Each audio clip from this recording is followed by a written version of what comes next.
Welcome back, everyone. A few things before we begin, as always. During the last stream, I need to make a small correction. Jordan Ramirez, one of you guys did point out that you noticed that he had been staked by Acer's butterfly knife. We had, up until this point, as a homebrew for our group, made it so you could essentially stake someone with any type of pointed object. It didn't have to be wood. But after we talked about it, our group quickly realized that as useful as that was for them, it's also very dangerous for them as well. So we have now forgone that homebrew rule going forward. We'll be going back to the classic wooden stake. But regardless, it doesn't really matter for Jordan. He's a thin blood. He had human fragility. So we just chalked it up to aggravated damage instead. So he's just currently a lump. But that's just a little bit of clarification going forward. Additionally, you may hear that my voice sounds much better. I'm an idiot. I learned how to use a microphone this week. So, okay, that's a new thing. No one's an idiot for learning something new. I just got to point that out. I wouldn't call that idiocy. I'd call that hilarity, but, just... You would.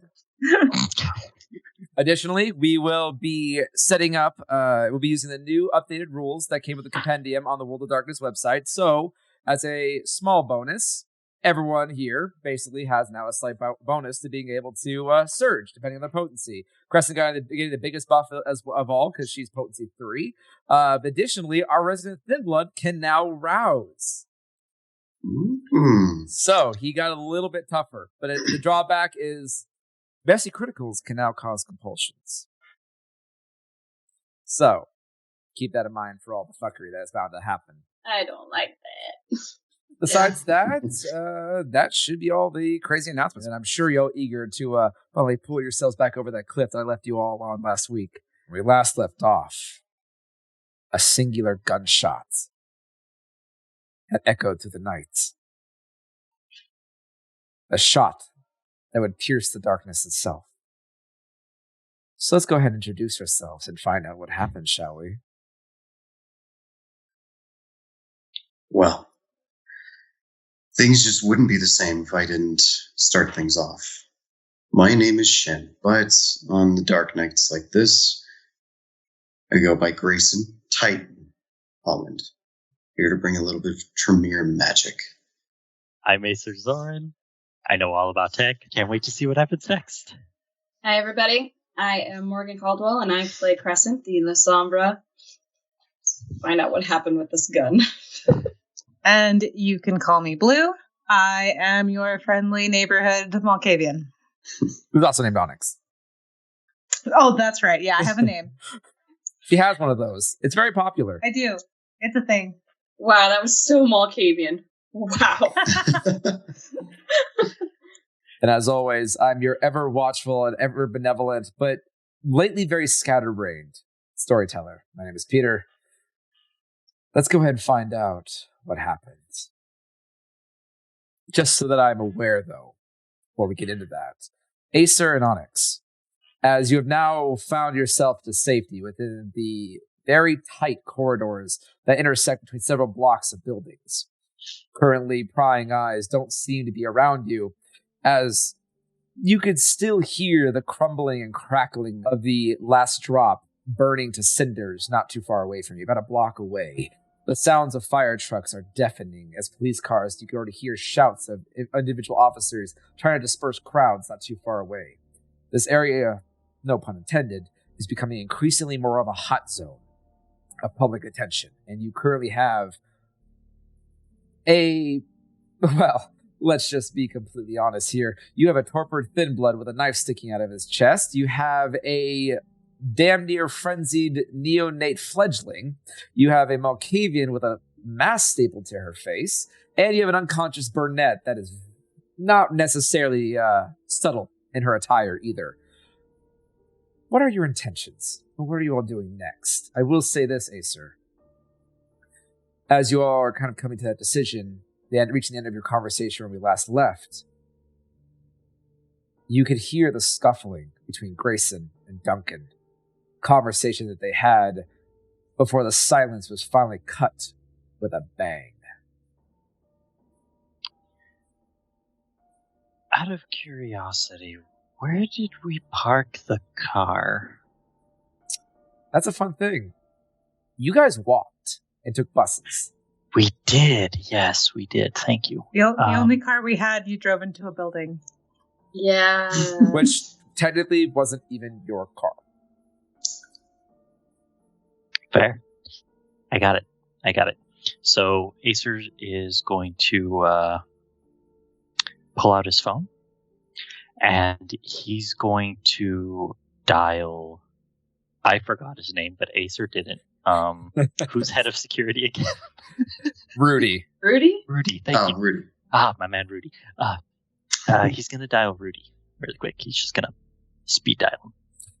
Press one button, the phone goes through. On the first ring, you hear, "Yo, Tech Boy, what's up?" Hey, Drive Boy, need ya badly. Oh, no. Yeah, have you seen the news? No, but then again, I'm also very scared to turn that on every time you mention that. You know what? Unless you like fire and flames, I don't recommend it. Look, I need you. Yeah. I don't know if you know who this Duncan person is. No clue. No one ever told me anything. Okay, good to know. Listen, I need a pickup pretty badly. How badly? As in, I need you to come pick up 3, possibly 4 people, and then peel out as quickly as possible. You hear his voice get a little bit louder as it seems he put the speaker very close to his mouth. We're going to need to talk about bringing some other help into this club that I'm a part of. This is getting a little out of hand. I handle the paychecks. You're going to have to talk to our president for that. I don't know, if you crawl out of the walls and talk to me more than once a week, we could probably make that happen. Oh, trust me, it's going to happen. You can definitely hear the sound of frustration as he breathes into the mic. Fine. Send me the address. I'll be there as fast as I can. I'll bring the van. You got it. And then I'm going to hang up and let's see. I'm going to pick a street that's a little bit away from the fire. That way it doesn't seem so inconspicuous, but still in like a hidden area. And I'll just send the address to him. So you're just kind of peeking on the corner for an address. You guys are not leaving the shelter of this intersection? If there's an intersection that's away from the fire, that's more secluded, that would be nice. So the reason why I ask is because, again, you essentially have 2 individuals that would stick out like a very sore thumb. And it looks like as well like you're dragging 2 bodies with you in the middle of the street where there are people. We are going to try and find a more secluded place. If it's any help, Onyx is probably trying to like take care of the girl. And I mean, it's probably pretty clear we just came from the burning building. So I don't think I would be dragging her. I would be carrying her. The biggest issue here is that currently, Acer, your resident Ramirez, who is charred, filthy, injured, also has a knife sticking out of his chest and looks like a corpse. Oh.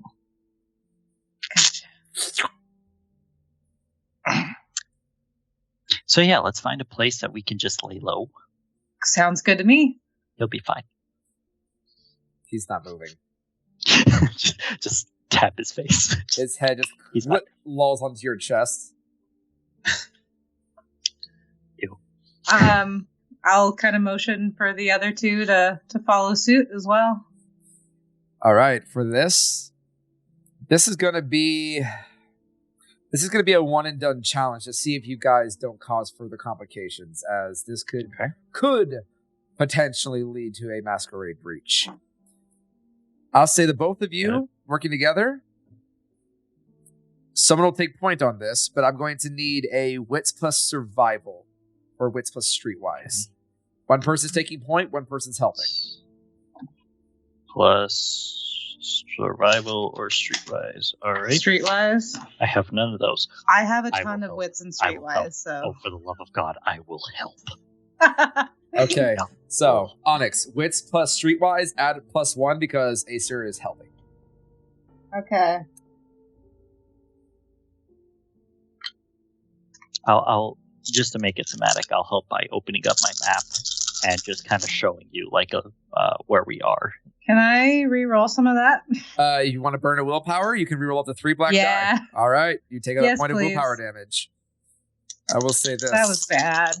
As you are trying to think very carefully of the paths ahead of you, the different streets and the timing of the people, trying the best to blend in, kind of tapping that private detective nature you have, you feel the sensation of a warm hand touch your shoulder.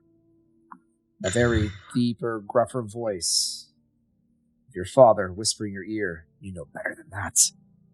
What are you doing working with these people? You got what you came for. Just ditch them. What are you doing taking such risks out here?" You're the one that taught me how. She whispers to herself and twitches a little bit. So you do Doesn't hear like that. voices. I'm just going to look over while carrying this guy and just be like, what exactly did I teach you? I'll just wave. Don't worry about it. Crazy vamp stuff. Oh, this just gets And, better. Continue to kind of twitch a little bit, like she's trying to shake it off. I rolled 5. 5 successes. Yeah, we went from 2 to 5, so that was good. That's very good. So, I'll say for the sake of brevity here, as this is just a quick challenge, just for us to decide what was going to potentially happen. Using Acer to kind of help plot your path and your keen eye for the senses around you. You make sure to cross streets when cars aren't moving, when groups of people are distracted, doing the best you can to maneuver your way through the alleyways and the shadows. It's less about stealth. It's more about posture. Propping Jordan up on Acer's shoulder, make him look like a drunk, passed out partygoer. The girl slung over your shoulder, obviously helping to that mix. It's a strange case. Porcelain and her new childer definitely only add to the strangeness of your group. A couple of partygoers stumbling their way through the streets of Seattle. The city seemed weirder. But it's not long you're all able to make your way through a course of alleyways where you find yourselves in a darkened corner overshadowing what appears to be a long since closed down for the evening diner, kind of hiding between the two alleyways away from prying eyes, most of the attention now going deeper into the city as you are now heading the opposite direction in a clean fashion. But I will say, Acer, one thing you have noticed that as you are walking a few minutes ahead, that bang that you heard off your phone, the bug you had on Grayson, that was the last sound you heard. As the moment that bang went off, less than a fraction of a second later, there's no more sounds. Okay. Once we are in a safe place, I'm going to quickly send the address to Rudy. And then I'm going to quickly just take a pic of the group and send him that as well, so he knows who to pick up. And then I'm going to pull up a picture of Rudy and be like, "Hey, you're good at memorizing faces, right?" I mean, yeah. Okay, good. This is Rudy, and I'm going to show the picture. I'm going to find my friends. You stay at that place till we get back. No, I'm coming with you. I mean, you helped me out. I'm going to see it through there. Sorry. Still don't know how to feel about you, but you definitely get brownie points for that. Are you sure? I mean, you guys drug yourself along on my detective spree, and this is what happened, so I'm coming with you.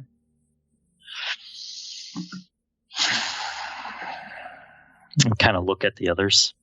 Currently, the brunette is still cold-cocked. She's probably not waking up for a while. Between the mental anguish, the stress, the booze, and the drugs in her system, and the bitch slap from hell, she's done for the night. The Jordan, he's probably done until somebody decides to wake him up with a bit of blood. And Porcelain's currently holding, I'm sorry, Jackson was his name? No, not Jackson. Jacob, thank you. It was a J. As Porcelain's holding Jacob underneath her his arm, and you can see every now and then she's whispering to him very gentle, cooing-like words that always seem to keep him in this slight, strange stupor. But he's not acting aggressive. Whatever she's doing, it's something. But Porcelain does slowly look up at you and tilt her head at you. Can I grab his phone that he was pointing at me and kind of point it at her and tell her, can you wait for this person to arrive? Why are you leaving us here? The place we're going to take you, he's coming to pick you up, and we can't walk around with any points to the two that are currently knocked out without arousing suspicion. And though they involved themselves without my asking, it's still partially my fault that they're in trouble. So I'm going to go with them. Is the place we're going safe? Is it safe? Yes. It's our own personal haven. It actually, over there, they treat a lot of addictions. So you guys should be able to blend in perfectly fine without issue. You can see her just slowly tilt her head to you. You can see the slight curving of her eyes, signaling that she was probably smiling underneath the mask. And she kind of just gestures to her face. I sincerely doubt that. Trust me, that is not the weirdest thing we've seen over there. I know that's hard to believe, but trust me, it is not. She slowly looks back over to Onyx, looks down at her new childer. All right. I'll stay here. Keep an eye out. Excellent. Okay, I sent him a picture of you guys so he knows who to look for. That being said, just lay low. Torpid boy isn't going to be a problem. You do see she slowly turns her head over to him. You see her twitch for a second. Yeah, don't worry. He's not going to be a problem. I took care of that. Just wait for Rudy. That's his name. Rudy, lovely name. Old-fashioned. He very much is. Anyways, Onyx takes my phone. Let's go, now. All right. Yep. You both immediately bolt. Unless you still have my book. I was hoping she didn't realize that. You do notice a visible disappointment on his face as you kind of exit off the scene with that comment. But I will ask the both of you. Neither of you know where the hell they went. In fact, Acer, the last time you saw Crescent and Titan, they were... Actually, you saw Crescent in a dumpster, and Titan was helping you figure out what to do next before you ran a little Honda Civic through a wall. You have no idea where they are. That's okay. I can easily look up their last location on my phone. All right, for that, give me a Wits plus Tech. 4 successes. 4 successes. It takes you only a hot minute for you to pack up the last known location for the bug you left on Grayson's phone. But this is the part that concerns you. Normally, you can receive an active ping on his location.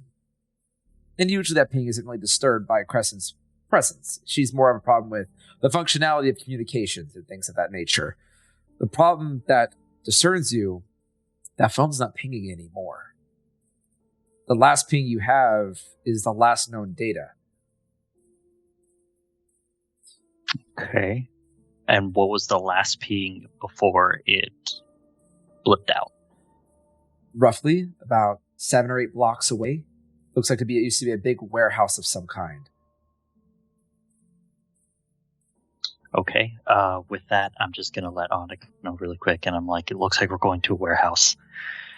Something bad might have happened because I'm not getting a tracker on his phone anymore. This is the last location that was sent to my phone. I haven't bugged, by the way. Let's go. That's good. When you begin making your way through, we'll see how fast you'll get there. 4 successes, cut a lot of time. But now we return to the big question of the night. Crescent. As these two silhouettes, these two unstoppable forces clash at each other, neither quite making purchase on one another at a perfect equilibrium. Kicks and blades shine through the night.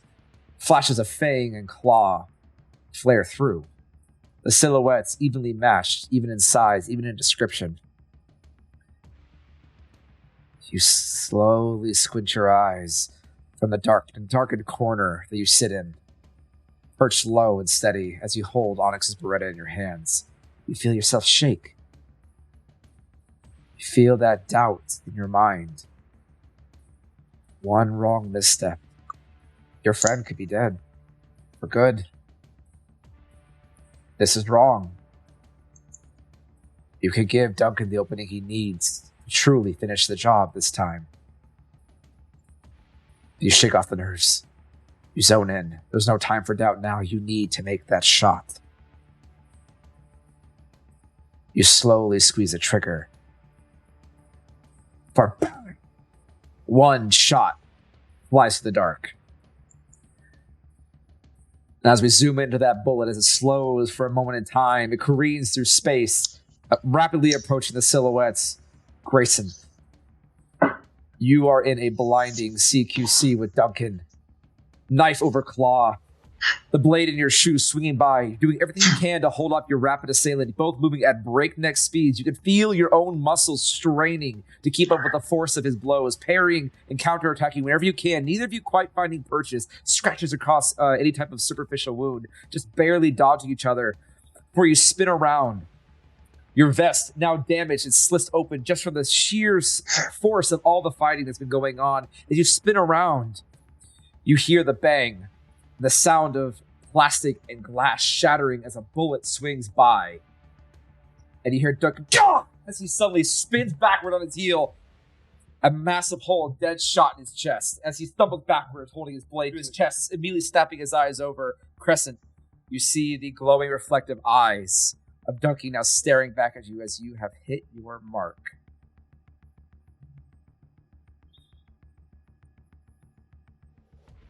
Whose go is it? I believe you were the last one to shoot. I believe it's Grayson who has the opportunity. Oh, come on, Grayson. In this moment, there's a small opening, very brief. As Crescent, someone from the darkness, has fired off a single round, Duncan now spirals backward on his heel, caught off guard and off balance, as a massive Beretta round goes straight through his chest. You have a moment to react. What are you doing? As soon as he's off balance, I go in. I, do a boxer shuffle, and I'm going to claws her out, and I'm going to fucking rake him. All right, you're just going to try to go full on armed. This is going to be a strengthless brawl. Okay. Let's see here. He's going to go all out defense. First time, he's on the back foot.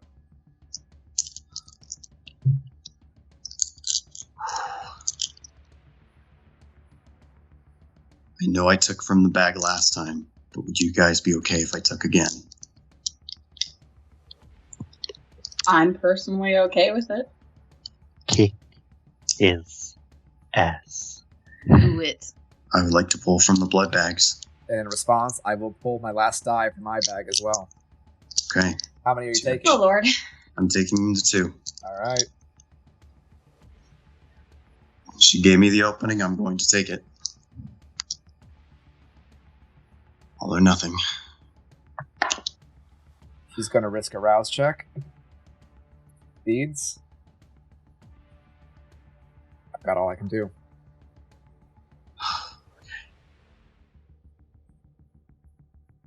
I have 9 successes.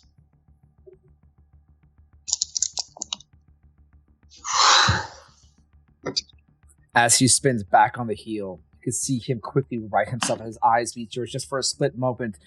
As you immediately do a boxer shuffle, it goes straight for a clawing rake across his chest. You can see the knife blade come straight toward you as it tries to disarm you, him moving incredibly fast. You're just a hair faster. Yes! As you beat him with a margin of 1. So, you do 1 more point of superficial damage to him.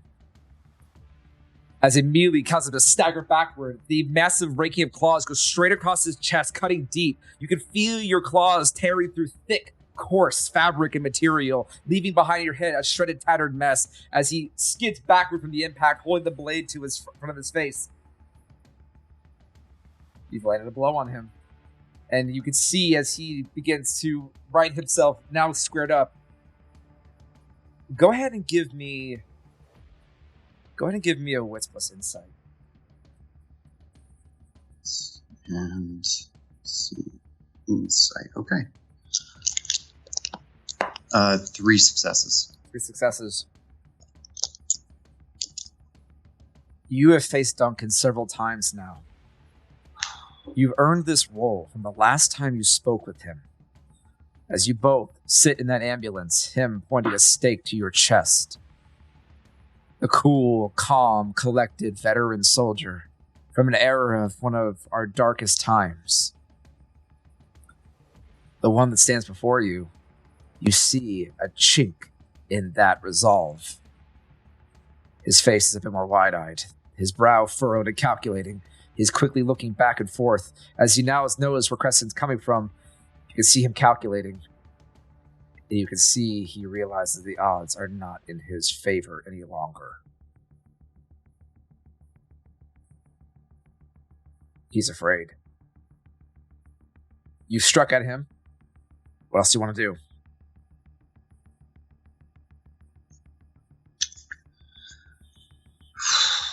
Okay. Since I never used my movement, can I be moving down to where Grayson is at this point? That's fine. It's going to take you a minute to get closer, as you have to take your basically your whole turn to get into that position, but you are in the process of moving up to flank behind Duncan. It's the process of, though. Yeah. I'm gonna roll something for myself. Okay.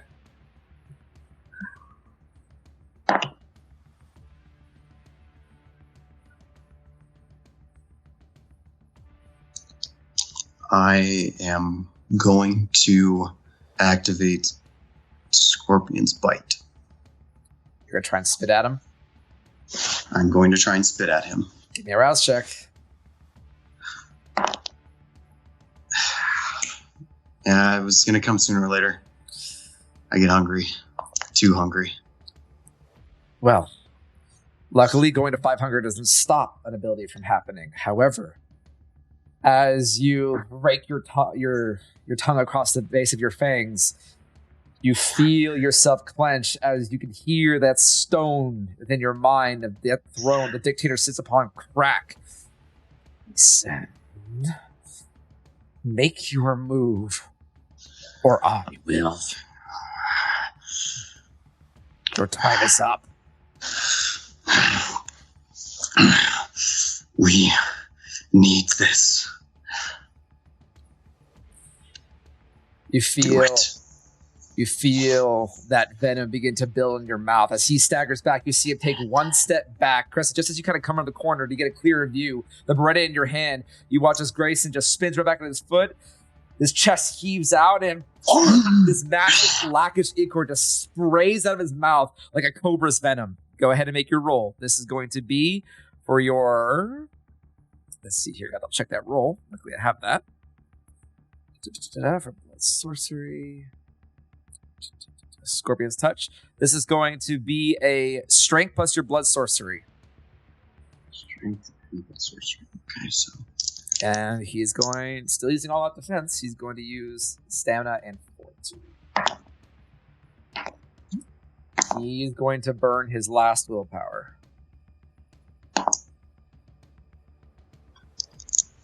So, he's going to start taking aggravated willpower in a bit.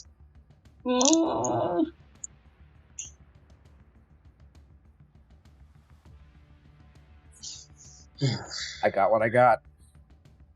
Okay, I have 4 successes. You breathe in deep. A mist of this massive caustic-like venom comes spraying out of your throat, leaking out of your tongue like a fountain. As you actually sear him right across the face, you feel like it lands. You're about to clinch it and go for the kill. And he immediately shakes it off, spitting outward before he begins turning on his heel.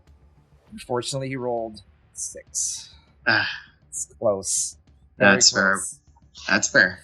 You've proven just by this exchange that Duncan, being a man of veteran status, it seems his old life has given him the very unique sense of fortitude. He seems very resistant to your tactics to be brought down. But unfortunately, he ends up spinning the venom sideways, ready for the blow. No effect taken. Unfortunately, that's all you got, unless you want to try and position yourself. I want to. Yeah, if he's moving, I want to be moving with him. All right. You immediately begin chase. As you can see already feel, as he spins around and turns, he looks at you. He sees Crescent. Crescent, you come sliding around the corner as you are now in the process of pursuing as well, seeing Grayson's attempt to bring him down fail. As you move with him to try and circumvent him, he begins sidestepping around you. Right now, Grayson, you're kind of posturing each other as he immediately begins looking at his options. You do notice something as he kind of freezes for a moment, holding the knife. He slowly brings a finger up to one side of his ear. He looks off to the side, looks back at you. Another time. And he's going to leave. He immediately begins bolting out the front door that he came in, and he is booking it hard. He's just running. Coward! Get back here and finish this. All right. So, in this sequence, we're now in a prolonged chase as Duncan has immediately left this combat and is now running out the door. Crescent, you hot on Grayson's heels. You both begin clamoring out the front as right now, as Duncan slides around the corner, sheathing the knife into his boot and taking off at a breakneck sprint, moving fast. Grayson, you have a split second to try and see where he might be going, as you're the closest to him. I need a wits plus awareness versus his ability to try and lose you, as it's now going to turn into a chase. Oof. Crescent, you're just doing everything you can to keep up with Grayson as you were lagging pretty far behind, having to get yourself out for the safety of your corner. I'll say if you want a rapid reflexes, you could gain ground on Grayson and try and help if you wanted to try. Would rapid reflex or fleetness be better for this? Rapid reflexes, so you could try and pick up a little extra speed. Fleetness is more about landing, dodging, things like that. Gotcha. Okay, then yeah, rapid reflex would be great. All right, you rapid reflex 4. That's your discipline. You can also add yourself. You can either help or make your own roll. Grayson, how are you feeling? Do you need help? Yes. I'm more than willing to leave that one to you. I am not super, unfortunately, investigative. But you want me to make my own roll? Yes, I would. Okay, then I will be making my own roll, I guess. Go for it. And you said what's an awareness? Yes, this is going to be a 1 in, 1 out to see if you guys can even keep eyes on where he's going. Can I help her? If you want to forego your roll and give her a +1, you can. If I can do that, I will do that instead. I will allow it. Okay. So, add a +1. Perfect. As Crescent meets you, rapid reflex up to Grayson's side. He immediately just peels to the corner, just points in the general direction where he saw Duncan heading for a split second. You try to zone in on where you think he might be going. I'm not going to do that. Okay, 4 successes. It is what it is. Yeah. Let's see what he got.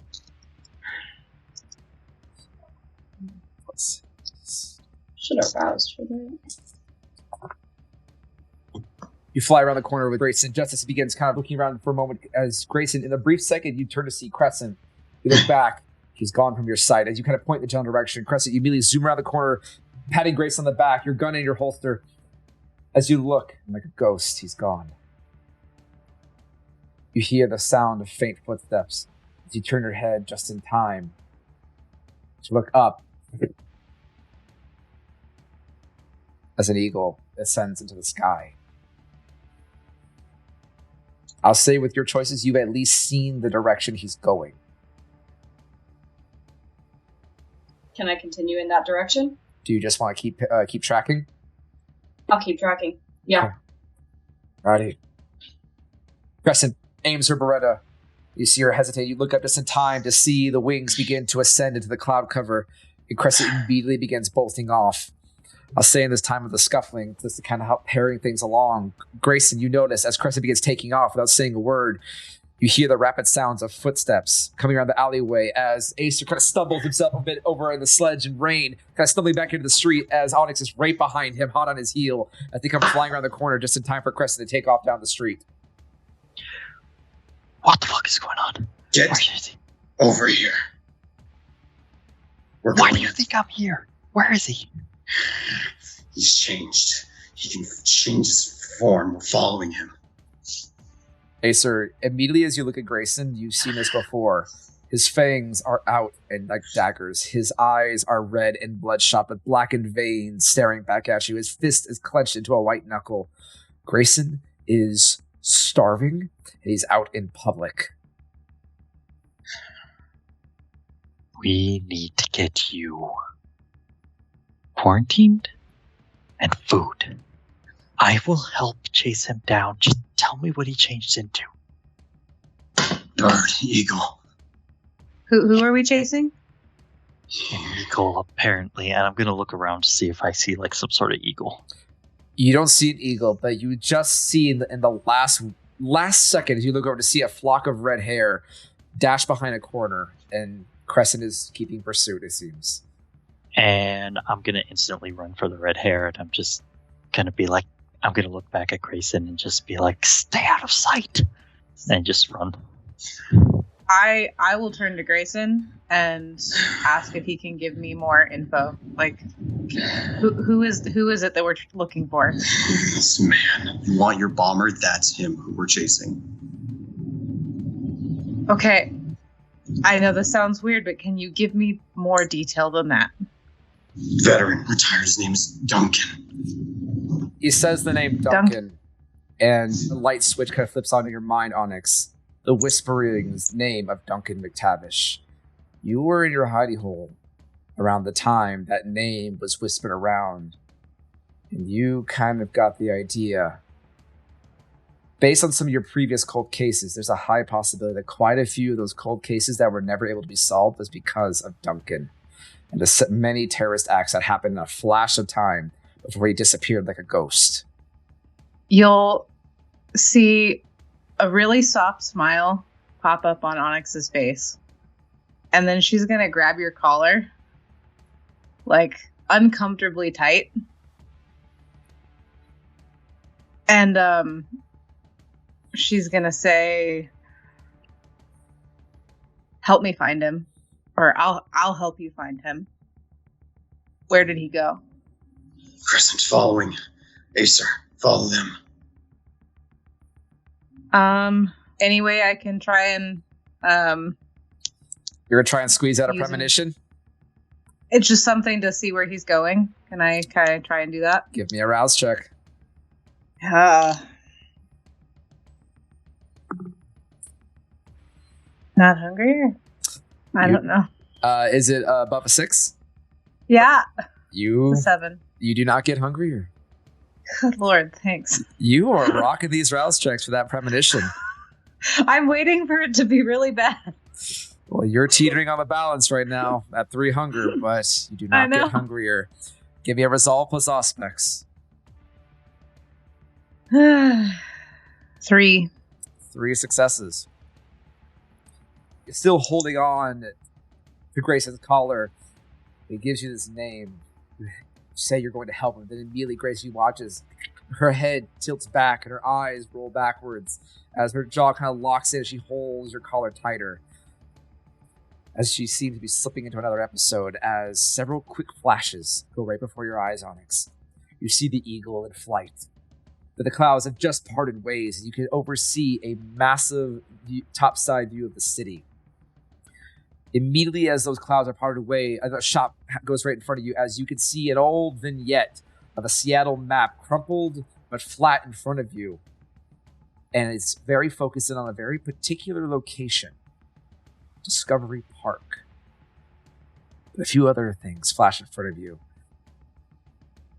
Another image flashes.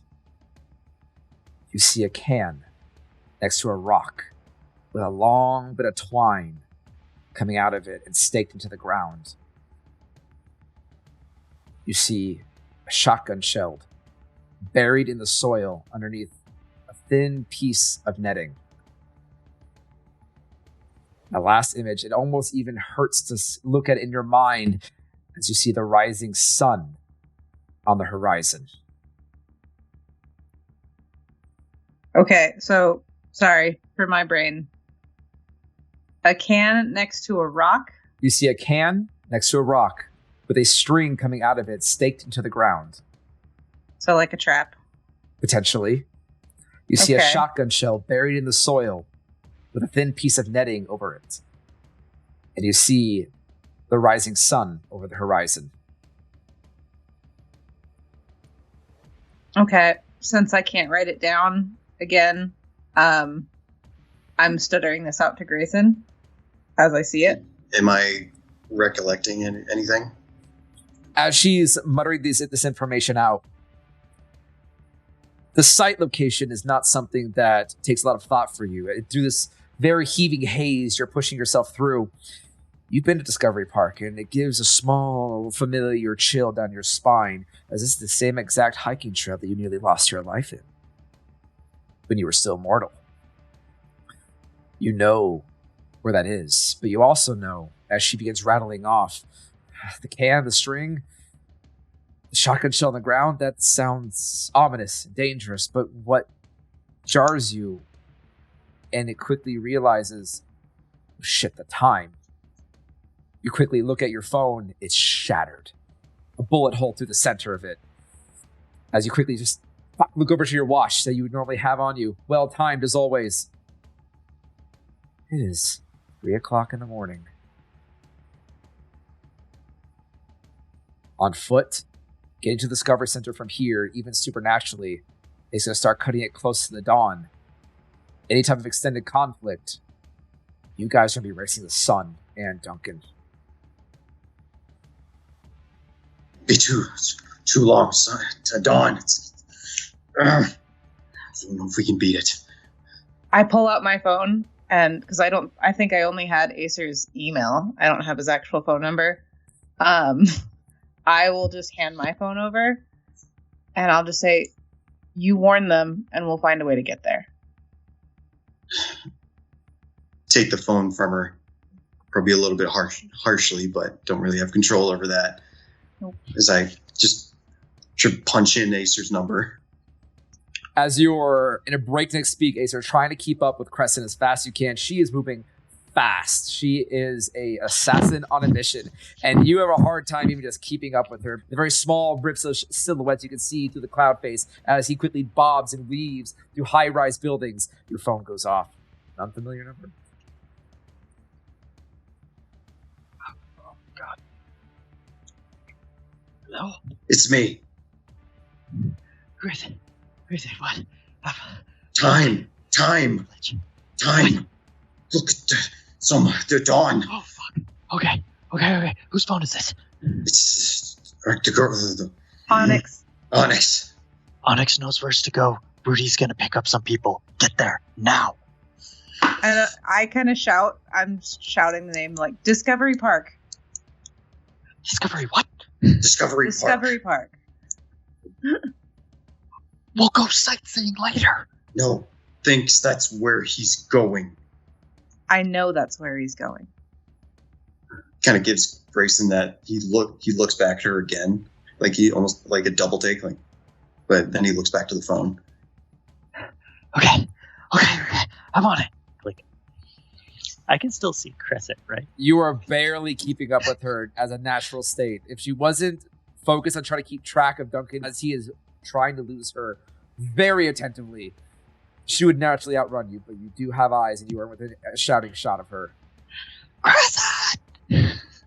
I'm going to assume that I recognize that it's Acer's voice, and I'm just going to be like, not now!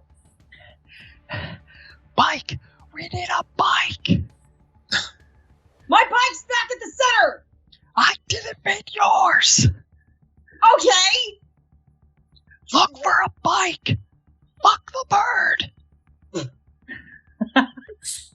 Crescent, you end up vaulting over some trash cans to try to make speed as you hit a narrow street, as you hear a loud clash and stumble behind you as Acer biffs it hard, trying to keep up with you.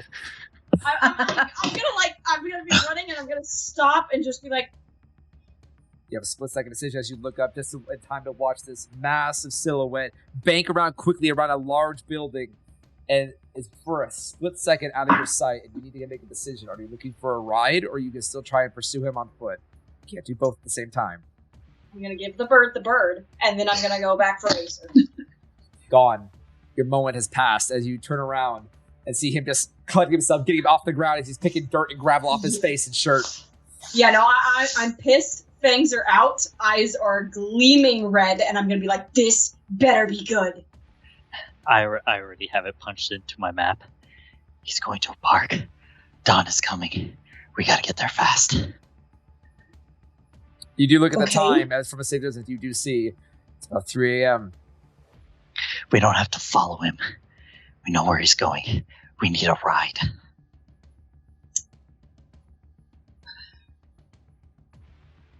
All right. Looking around, what sort of vehicles are around? I would like to help her if it requires a roll. To look at what vehicles are in your immediate area, it doesn't necessarily require a roll, but you do look around. You see, you know what? Let's see what we got here. Oh no.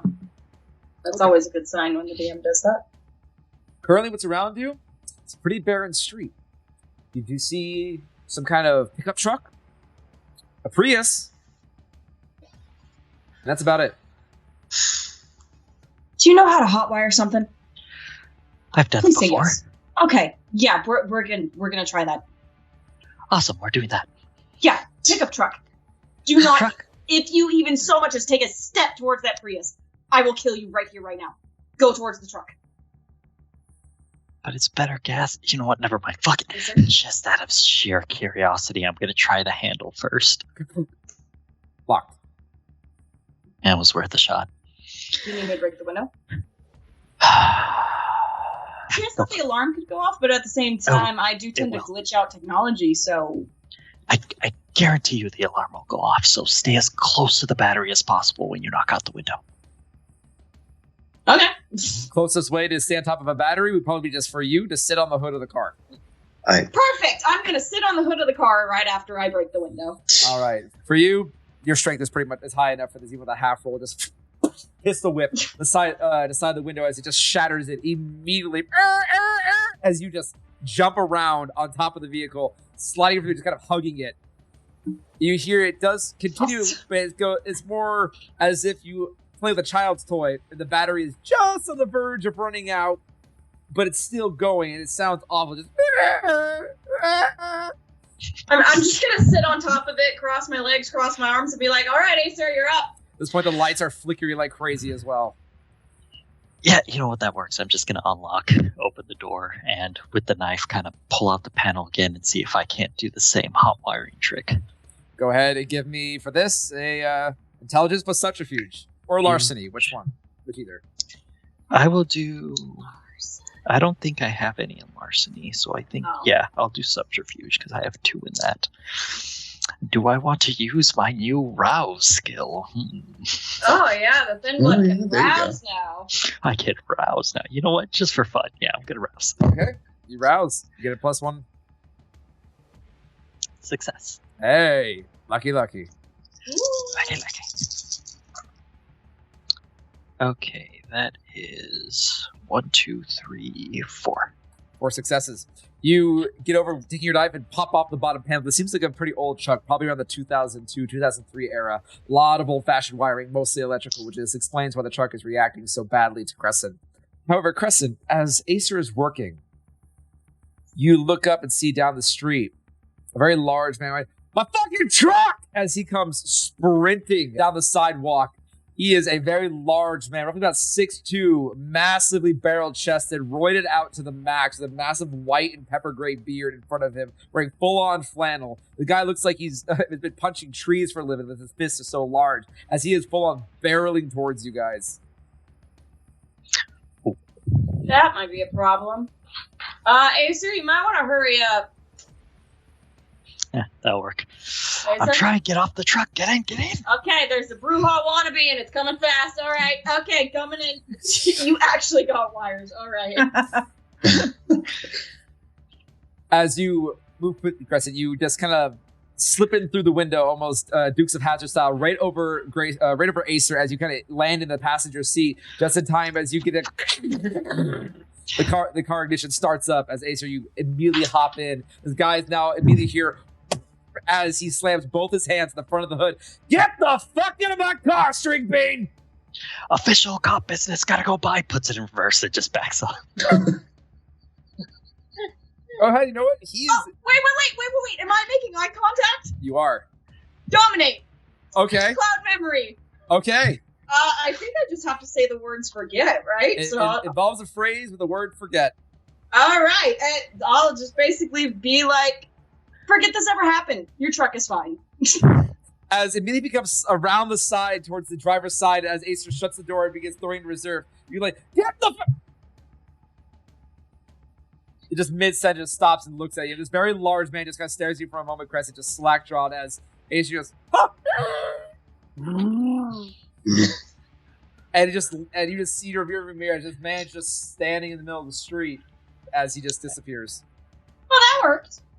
And yeah, after that, I'm going to drive and try and get to the park as quickly as possible. Okay, so where exactly are we going, and how do we know about this? What the fuck is going on? He's going to a park. Okay, I know. I have put it in my GPS. It's going to take us about. How long is it going to take us to drive there? It's going to take you roughly about 20 minutes. It's going to take us about 20 minutes to get there. We get there, we can cut him off, or at the very least, meet him there. Whichever is first. Good to see that you're alive. We get there quick. We take him out. He's already very, very heavily injured, so obviously he wouldn't be running if he wasn't. Yeah. Okay. Question. Can you, like, you know that you don't have to breathe anymore, right? Like, it's a habit.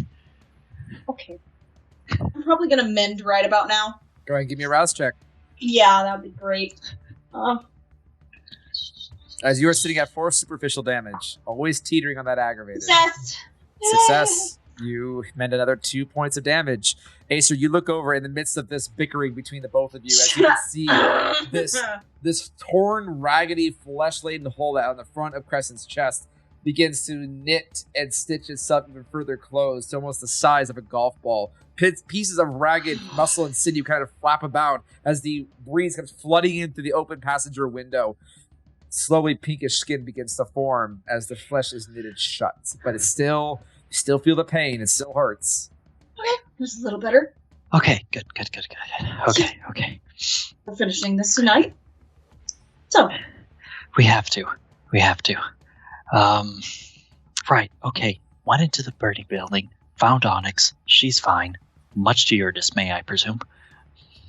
Moving on. Yeah, the Thin Blood, guess who we worked with? Somebody terrible? Someone terrible that you ended up eating at the last asylum. Asylum? You mean Elysium? That one, yeah. I don't know your holidays. The thing that you kept calling, yeah, it's not a holiday, Acer. Wait, the person who... Dewberry? Newberry! Ah, that bastard. Okay. Wait. So he worked with Newberry? Yeah. Oh, you probably should have killed him when we had the chance. He's torpid. Who did that? Hey, sir, you getting some balls, all right. No, shut up. Not important. Look. Uh-huh. Point is, he worked with him, which is a really bad thing. Found 2 of his experiments down in his cellar. They're with us now. Experiments? I'm a Thin Blood. I know what experiments look like, especially because I've done a few on myself. Oh, that's great, the whole walking in the sun bit. Hey, if this goes south, could you, like, possibly still take Duncan out? Like, if the sun comes up? Technically, yes, so long as there's no complications. From what I've seen from that guy 2 times, he likes to scope out places. He likes to set traps. And he likes to do everything quick, clean, and he loves explosives. So do you think this place will be trapped? Because if this is where he's hiding out at... Heavily. Great. Alright, so not only are we racing the sun, but we're dealing with somebody who's probably got this place booby-trapped. Yeah. Good news is, if we can get far enough and the sun gets up enough, it's not going to be a problem. I can just... myself, even I have enough strength to fight someone who can't move. I hope. You'll be fine. Right. Point is, we're trying to get there and take him out and get home before the sun comes up. And we have I don't know if we're 3 going to be able hours. to get home, so we probably need some sort of backup plan in case this whole thing with Duncan gets a little bit tight on time. So is there anything around wherever this park is that we would know to go to? Crescent, go ahead and give me for this, an intelligence plus streetwise. Hey, I'm fairly intelligent, being a dum-dum. And I thought you just liked killing things. You're not wrong, but still. Alright, 2 successes. 2 successes. Yeah. I only had 3 dice for that. Fair enough. This is the hard part. You've never necessarily been to Discovery Park, but you have been around that area. 2 successes. You don't have a photographic memory of where things are, but you would know that Discovery Park is very big. It is one of the biggest actual natural preserves in Seattle itself. On the far end, you do remember there was some kind of water treatment plant, potentially.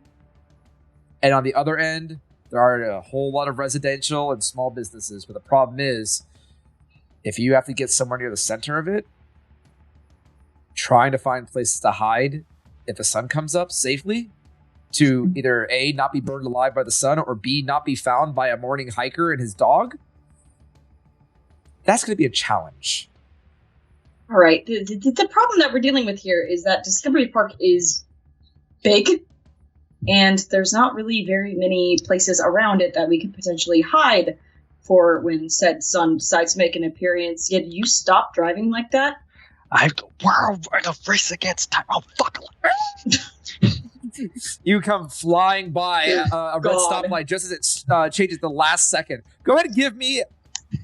Go ahead, If I see that fucking grandma again, I am gonna... go ahead and give me a wits plus drive. Damn it. Alright, wits plus drive. I only have 1 to drive. 2 successes. As you skip through a red light, you just barely end up making it through before a car just nearly sideswipes your back end. You barely miss as you hear a blaring of a horn. You look, Chris, you look over to your right as you fly past a crosswalk as it had changed to allow someone to cross the street. You look over just as someone stumbles back and you see that white-haired grandma give you double birds as you come flying through the crosswalk. This grandma is like an undercover Shmise or something. Like, Look, I'm gonna say this now. I've seen vampires. I've seen specters. I've seen werewolves. I would not be surprised if that weird old lady is some sort of like lich. wow, I never really thought of that. We don't have to get out of it, okay? All we have to do is, if you keep an eye on the eagle, we'll see where it lands, and then where it lands is its hideout. He cannot survive in the sun, so he has to have a place to hide. Worst comes to worst, we take him out, and we use his hiding place. Crescent, Done. go ahead and give me a wits plus occult. Oh, Lord, I'm not good at occult. I think I have 0 in occult. I have 0 in occult. So, wits, 3 dice. Yay! I have 1 into a cult, depending on what you're going for. I can help. Unfortunately, you can't in this case. You didn't see That's this. 3 successes, actually. 3 successes. Yeah, that was all success. The moment that Acer mentions a hideout, another problem hits your mind immediately. You've seen something that Duncan can do that very few have seen and lived to tell the tale. No. When you were in the junkyard, racing against time to save Grayson from being crushed to death, you watched as Duncan literally vanished into the dirt. Damn it. What? Back with the whole junkyard thing with Grayson, Duncan had this ability that I don't think many have. And he kind of just, like, phased through the dirt. Like, vanished through the dirt. I don't know what that ability is. But, Okay. chances of him using it in a dire situation is probably very high. So what you're saying is we have to get to him before he touches the ground. Quite possibly. So, Speeding up. which is what I'm definitely going to ask, and 2 things here. 1, how reckless are you trying to drive? At this point, you've flown off the overpass onto the main highways. You guys are riding along the outward edge of the city. You can see the bay on one side, the view of the city actually opening up over the sky. Crescent, with your keen eyes, you can see every so often the faintest massive silhouette, bobbing and weaving through the clouds, moving very quickly. The speed of an eagle is actually pretty fast when it's high enough. But Acer, how fast are you driving? As smart as Acer is, I don't think he's thinking about a speed limit right now. Like, he's really, really risking everything to catch Duncan. So, he is not being careful. All right. For this, go ahead and give me a wits plus drive to see if you can maintain your awareness of your surroundings. Okay, that's good. 3. 3 successes. So that's not bad. It's not bad. Not bad. Luckily, Acer, your dad taught you how to drive a manual. As you flood it into 6th gear and you take an exit real hard, you feel the truck actually kind of skip a little bit. Chris, you actually have to hold on to the side as you feel the truck actually jump a little bit on the asphalt as he almost manages a Tokyo drift off the main way onto the actual highway. You feel the back end scrape against some of the barricade a little bit as he rights himself and zooms back onto the highway and is now weaving in between traffic at a very breakneck pace. You look at the speedometer. Holy fuck, he's driving almost 90 miles an hour. Okay, I don't disapprove, but keep going. I'm going to say this now for the both of you. Keeping an eye on Duncan, or at least heading in the direction where you believe he is not going to be a challenge for you. It won't really cost you any rolls. Acer, you have rolled high enough, for the sake of brevity, to try your best to not get noticed by cops, as you are probably the most reckless motherfucker in Seattle by far, and that's saying something. Yeah. The prominent threat here is one, only your main coterie knows where you're going. Crescent, Grayson did call for hounds. You were made aware of that. But the hounds don't know where you are. They don't know where you're heading either. So backup, short supply. By the time you get to this hideout, any extended confrontation, you will be running against the sun, and you have enough forewarning to know you'll probably be fighting on his turf. So you need to make a choice. Are you committing to this? Taking the risk? Or are you backing off?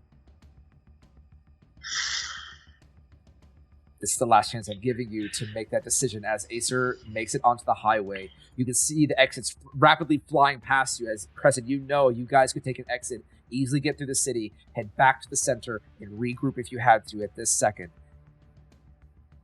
But you know, your own wounds may have healed, but your hunger is mounting.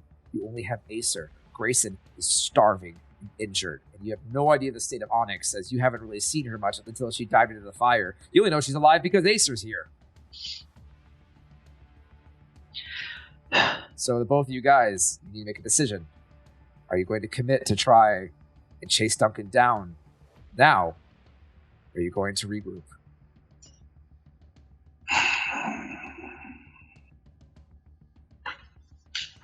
It's up to you. All right, look, you already know me. I'm a bit of a coward. Just a little bit.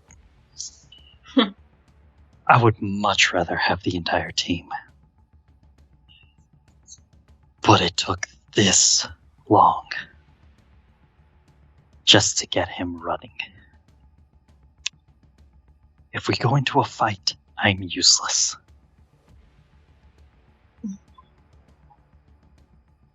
However, I'm ready to take this motherfucker out. Crescent, you check your gun just out of habit. You have no reloads. You have your knife. You have 10 rounds of ammunition. And a beat-up truck. This is on you. You tell me to exit, we go home, we regroup. I've made my choice. The sun doesn't scare me. On that note, I'll let you guys think about that as we go ahead and move back over to Titan and Onyx. Okay, good. I need a second. Yeah, no, that's fair.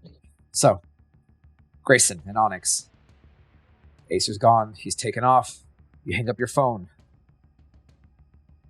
And Grayson, immediately, you feel yourself divided. You are, to say you're irritable is beyond question. You are on a full-blown edge of a frenzy. You can feel yourself just tapping on the ground in just anticipation, as you can even hear nearby in the distance the sounds of heartbeats of people still wandering the city, vagrants in alleyways. Even looking at Onyx, you can even smell the faintest hints of vitae underneath the surface at the open wounds that are still on her chest from being shot. In fact, Onyx is bleeding. A little bit of vitae is there. You are so hungry. You're so very hungry. I need you to make a hunger frenzy check. All right. Okay. 3 successes. 3 successes. Let's say it's enough.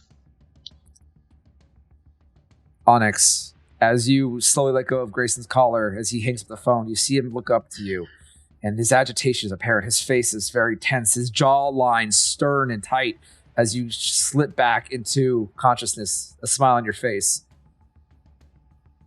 But then that hair on the back of your neck begins to rise ever so slightly as he looks at you very calmly for a moment. His eyes seem to dilate on you as he looks slowly down at your chest, as you look down to see the open wounds of the 3 bullet shots you took to the chest. Your mind starts putting 2 and 2 together. You're bleeding. Grayson takes a step forward. You can see his lips pull back. And I'm going to hold onto his collar still and quickly give him a nice hard shove back and be like, we need to find you someone to eat. And you're not sure if it's the shove or your own fortitude, but just as you begin to slip in, you shove back, you blink for a moment. You remember where you are. Barely able to hold it back.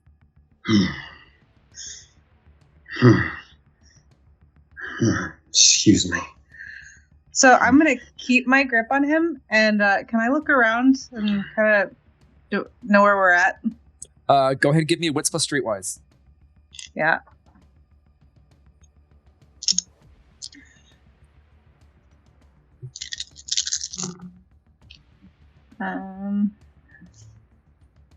Five. 5 successes. You know from where you guys are, you're actually not, you're around the corner of what appears to be Mercer Street and Republican, maybe about 15 minutes away from the Museum of History and Industry by South Lake Union in the city. South Lake Union. I'll look at him and say, okay, so someone to eat, right? Sounds like a good idea. Do you mind if I pick, or do you got a thing? And storyteller, my feeding type specifically, they need to respect me. So, as an Osiris, they need to respect you. However, in this particular situation, the feeding type is a preference. You receive no penalty necessarily for feeding outside your predator type with yours specifically, as you don't have any type of prey exclusion. It won't be your favorite meal necessarily, but you are so damn hungry, you're about to eat a fucking rat out of the sewer. Or Onyx, whichever comes first. Sweet. Not picky, just someone. Okay, so I know it's 3 a.m, but I will look around, I guess, and see what we can. We'll just start walking. I'm going to head in a specific direction. We're going to go south, where you said we're on Mercer? Yep, you're or on Republican, right? You're on the corner of Mercer and Republican. Cool. So that is 4 blocks away from El Corazon, so I'm going to head in that direction. Okay. So. But I'm going to be looking for people on the way. Are you looking for your type of people? I mean, for me, yeah, but just people in general at this point. Okay. Grayson, as you begin watching yourself, that hunger begins to take over. You can hear the crumbling foundation of the throne within your mind. That guttural growl. Is it yours? You're not sure if it's yours, but it's coming out of your throat regardless. As you're looking at your hands, they're filthy. They're filthy. They're filthy. They're filthy. You have blood and dirt underneath your fingernails. Your knuckles are scraped and unkempt. Your sleeves are filthy and ragged. You have a bullet hole in your vest. Your attire is filthy. Your hair is disheveled and ragged. Where are your glasses? You are in a complete state. And Onyx, it is showing as you're walking. As you're looking around, you are noticing that Grayson, the longer you guys are walking, a block passes, 2 blocks pass, as he is starting to become more and more agitated and begin to hyper-fixate. He's constantly adjusting himself. He's trying to cover the hole in his vest pocket, trying to rebutton, but there's missing a button in the center. I'm going to put my arm in his, like, you know, like I'm going to try and, like, get him to, like, escort me kind of look. But I'm going to keep a pretty iron grip on him. And at that point, I'm going to grab one of my rings that moves on my hand, and I'm going to give it to him. And I'm going to say, put this on and play with this. It helps with the OCD. So as soon as she says that, I like almost snatch it out of her hand, and I just like grasp it in my 2 hands and just. It does help a little.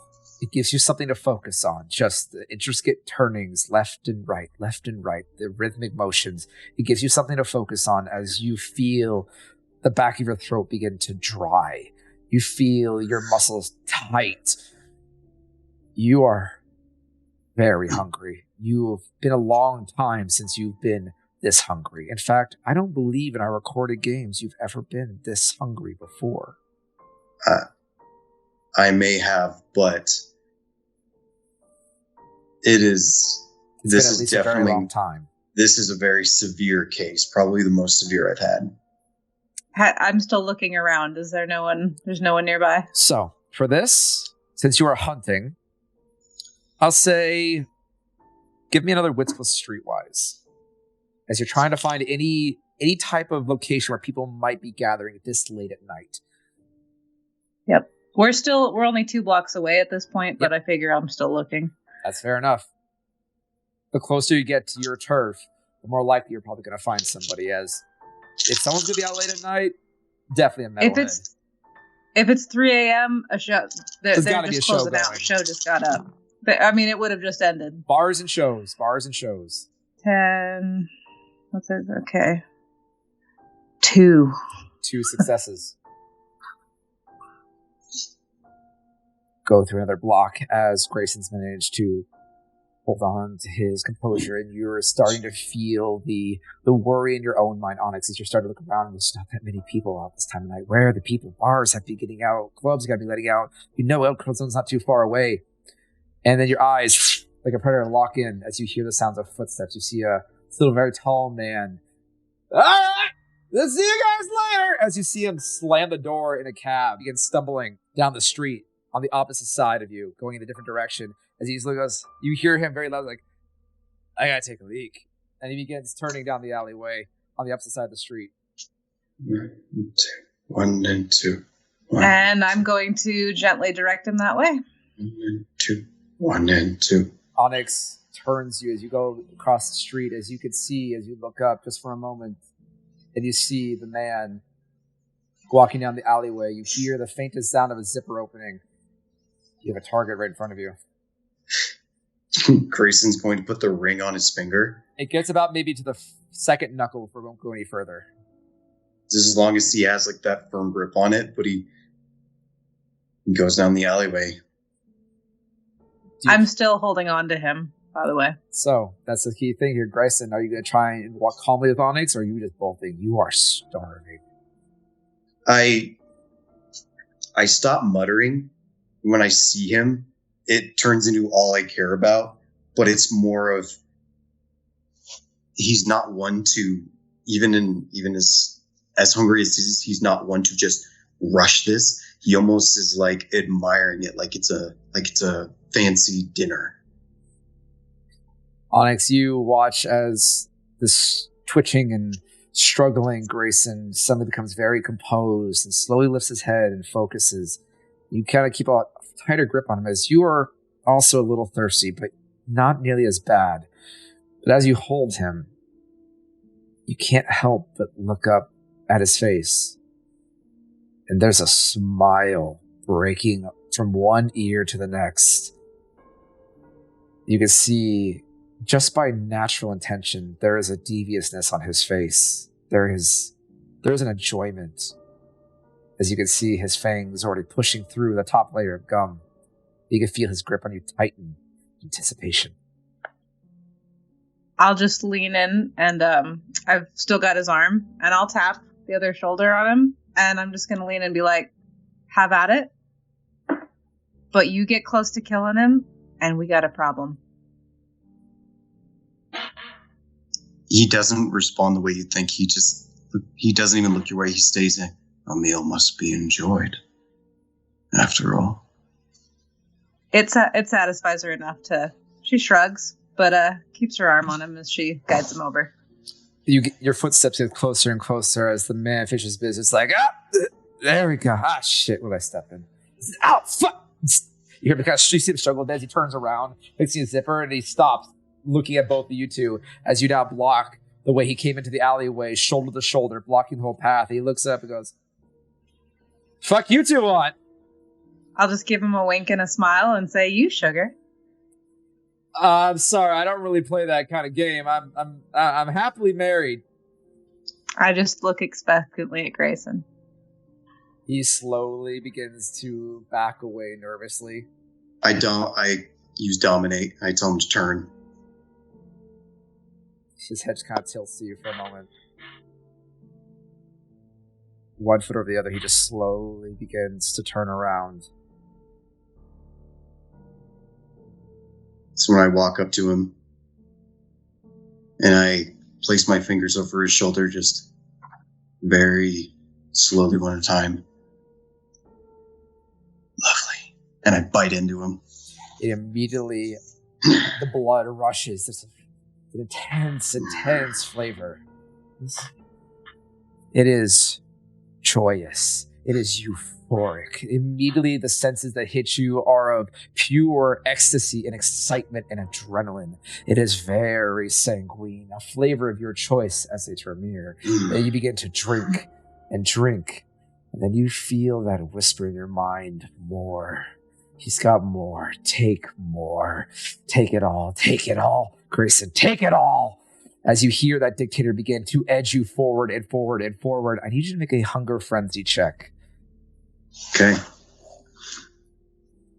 Am I rolling the same thing as last time? Same thing as last time. 4 dice. Got it. Kind of counting on you, Onyx, if this doesn't work. Here's hoping.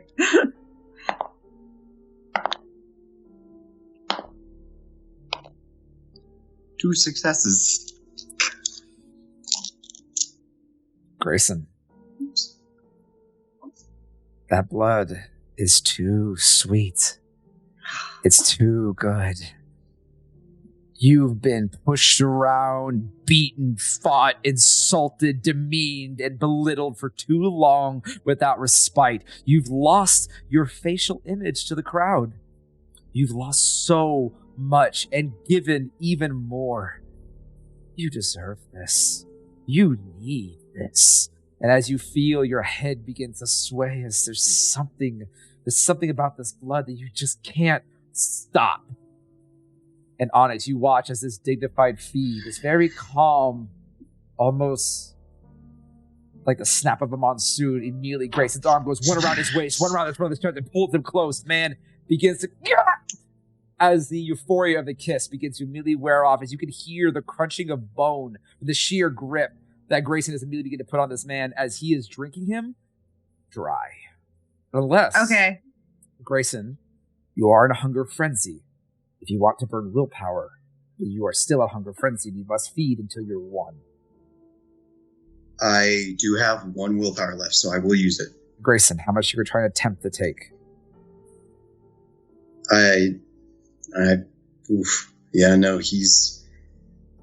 He's gonna probably try and take at least 3.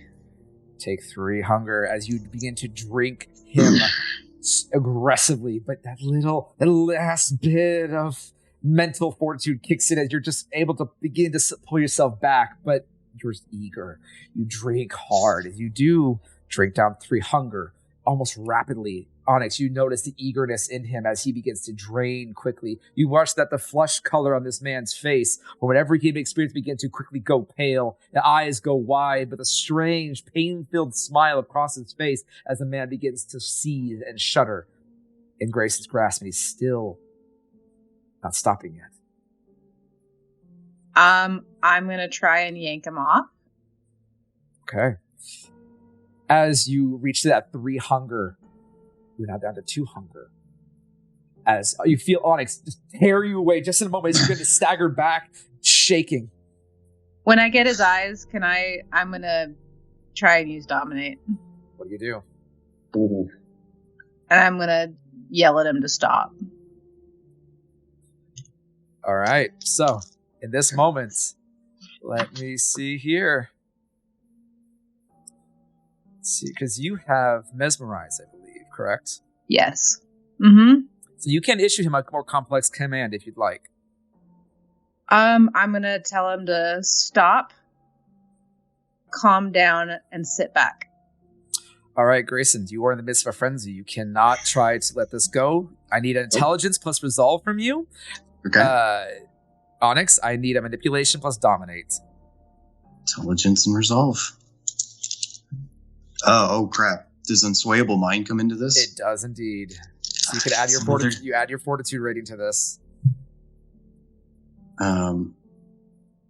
That's okay. Please don't roll well now. Come on. 4 successes. What do you got, Onyx? 4 as well. Can I do a willpower thingy? You take another point of willpower damage to reroll 3. Okay. I'm okay with you beating me, just so you know. Yeah. Super okay. 5. 5. I have to ask, how much willpower damage have you suffered so far? That was 4. I still have 1 more. Okay, just making sure. Yeah, I'm counting. I need to keep track of your mental state. So, 5. Grayson, you immediately snap up and look at Onyx, and you feel this. You feel her commands reach you. You feel her will as she smiles at you and just tilts her head, tells you to stop, sit down. And you begin to push back. You feel that hunger begin to well up again. You're not satisfied. You are not satisfied enough. Who is this fucking Malkavian telling you what you should be doing? You are the one in charge, but she's got a nice smile. And you hear her. And despite your mental barrier, you just slowly lean back, squinting at her. You just sit in the wet, filthy ground as Onyx, the man next to him, begins to bleed out. Yes, I should calm down. You're right. As I just slink back down.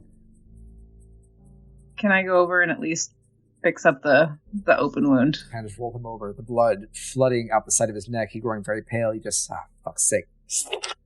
Right off the side of his neck, the wounds sealing shut and invisible to the naked eye. He is not looking too good, though. Immediately you can tell he has lost a lot of blood. So we're close to El Corazon, right? You are very close. You're probably about a block away. You can even hear the sounds of a larger crowd beginning to disperse as probably their latest show has begun to just end or wind down. Can I check for a phone on him? You begin ruffling through his pockets, and you do find it's a really old smartphone. It looks cracked. Probably an iPhone, looks like it. Okay. I'm going to grab it, and I'm going to grab it with like my jacket. Mm-hmm. I'm going to try not to touch it too much because, yeah, gross. But I'm just going to dial 911 and put it back in his pocket and then go over to Grayson and head towards El Corazon. Okay. You immediately dial 911.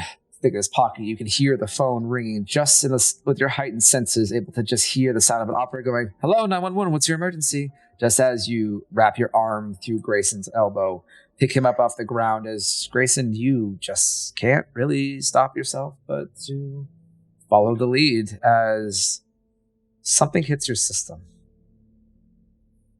A very goofy smile begins to spread across your face, and you look around. The night seems so bright. The street lamps are shining with rainbows. And you feel so good. You can feel the soreness in your body begin to melt away, and you don't even feel the aching stab wounds and slight bits of burning you feel. You don't even care that your outfit is yet again destroyed. Everything is so nice. You know, I'd almost forgotten what it would look like at night here. Did you know that? It's almost been too long. It has been. And I'm guessing I'm hearing this and kind of he's saying it loud enough. For the sake of understanding, whatever thoughts go through your head, they come out aloud. Yep. Okay. But I give him a once over. I'm just going, hell. You really don't need to roll for this, as this is definitely close to the problem that you deal with sometimes whenever you've got hunting in your own club. And you can already tell immediately the substance of choice, as he is on some serious DMA. Okay. And it looks like it hit him hard. So she's going to mutter, sweet bleeding hell, and then walk over towards the back door of El Corazon. At this point, the public have begun to disperse forward. There are people clattering excitedly out the front. It sounds like the band that was showing tonight, the main headliner, maybe has stepped out of the tour buses for final autographs and meet and greets, with the local fans. So much of the tension is on the front of the building, and you're able to navigate your way, as this is your hunting ground, and manage to slip your way unnoticed towards the back end. As the whole time, Grayson is now kind of stumbling and swaying side to side, just taking in all the sides. The world's goofiest grin now plastered on his face. He gets to unbutton his vest a little bit as he kind of gets some fresh air come through. As Grayson, you're feeling really hot now all of a sudden. Like it's very warm. You wear a lot of clothes. Why do you wear so many clothes? I don't know. I'm going to start grabbing it. Keep your clothes on, buddy. I don't want to see that. But it's so stuffy out, and the wind is nice. What? We'll get you somewhere where you can take those off. But for now, I need you to keep them on, bud. Okay. Whatever you say. For you, no problem. I can do that. I'm going to bang on that back door really hard. I look around for like a neon sign just to stare at it. The moment your eyes look at a neon sign, probably about down the way, not too far away, if it seems to be some kind of diner, you have the slightest flashbacks into your mortal life of, oh, god damn, a burger would sound really good. And then you immediately kind of heave a little bit, oh, wait, that doesn't sound good, but that does sound good. That doesn't sound good.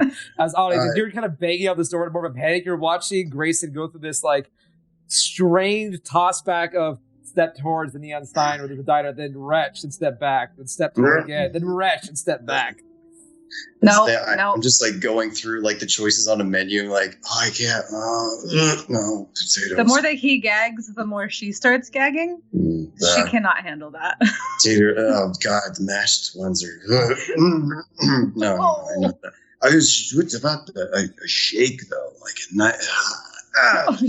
After banging again. As you were just slamming that door as loud as you can, inevitably, you do hear a heavy latch.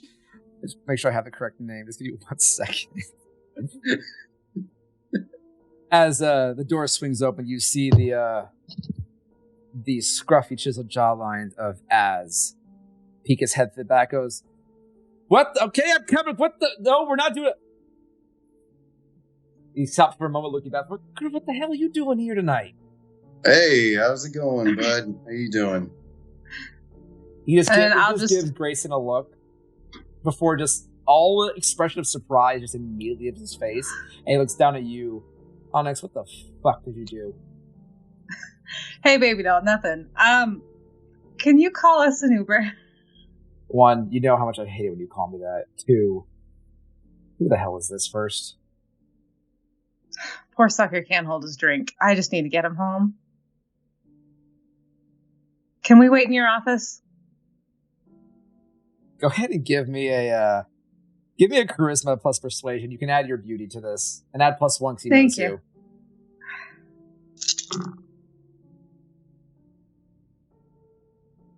6. 6.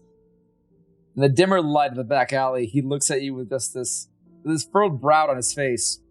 You can see him clench his teeth, kind of like chewing on the inside of his cheek. Just slowly shakes his head. You're lucky you're pretty.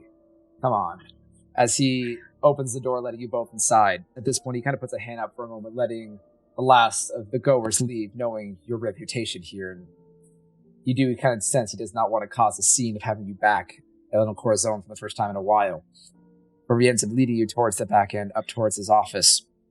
All the while, Grayson, as you're kind of stumbling through, oh my god, it's so pretty in here. It is really pretty. The stage lights look so cool. You know, when you were a teenager, you would have loved being part of a rock band. Like, for real. You know, you were a pretty good bass player at one point, too. Like, you really could have you really could have made it, you know? Just, if, you know, family life wasn't so bad.